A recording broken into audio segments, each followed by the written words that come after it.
महाशिवरात्रि वह पावन रात्रि है जब संपूर्ण सृष्टि भगवान शिव की ऊर्जा से जागृत मानी जाती है।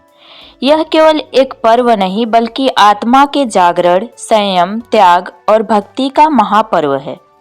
ऐसा माना जाता है कि इस पवित्र रात्रि में भगवान शिव और माता पार्वती का दिव्य विवाह संपन्न हुआ था। माता पार्वती ने कठोर तपस्या कर भगवान शिव को पति रूप में प्राप्त किया और शिव ने गृहस्थ जीवन को स्वीकार किया। इसलिए महाशिवरात्रि को दाम्पत्य जीवन, प्रेम, समर्पण और विश्वास का प्रतीक माना जाता है।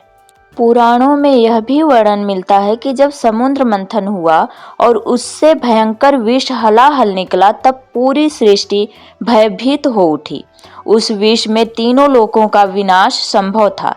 तब भगवान शिव ने करुणावश उस विष को स्वयं पी लिया और उसे अपने कंठ में धारण कर लिया। विष उनके कंठ में ठहर गया और वे नीलकंठ कहलाए। यह त्याग, करुणा और सृष्टि रक्षा की भावना का सर्वोच्च उदाहरण है। मान्यता है कि यह घटना भी महाशिवरात्रि से जुड़ी हुई है। शास्त्रों के अनुसार इसी रात्रि भगवान शिव निराकार से साकार शिवलिंग रूप में प्रकट हुए। इसलिए शिवलिंग की पूजा का विशेष महत्व है। कहा जाता है कि महाशिवरात्रि की रात शिव तत्व पृथ्वी पर सबसे अधिक सक्रिय रहता है। इसलिए इस दिन जागरण, व्रत, ध्यान और ओम नमः शिवाय का जप करने से मन, बुद्धि और आत्मा शुद्ध होती है। यह रात्रि अज्ञान से ज्ञान की ओर, अंधकार से प्रकाश की ओर और बंधन से मुक्ति की ओर ले जाती है। महाशिवरात्रि हमें यह सिखाती है कि जीवन में सब कुछ छोड़कर तपस्वी बन जाना ही शिव तत्व नहीं है, बल्कि अपने भीतर के अहंकार, क्रोध, लोभ और नकारात्मकता का त्याग करना ही सच्ची शिव आराधना है।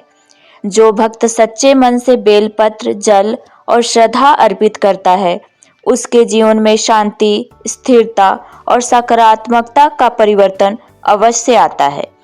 इसीलिए कहा जाता है कि महाशिवरात्रि की रात की गई सच्ची पूजा जन्म जन्मांतर के पापों को भी नष्ट कर देती है। महाशिवरात्रि का संदेश बहुत सरल और गहरा है। शांत रहो, संयम रखो, करुणावान बनो और सत्य के मार्ग पर चलो। यही भगवान शिव का स्वरूप है, यही शिव तत्व है। हर हर महादेव।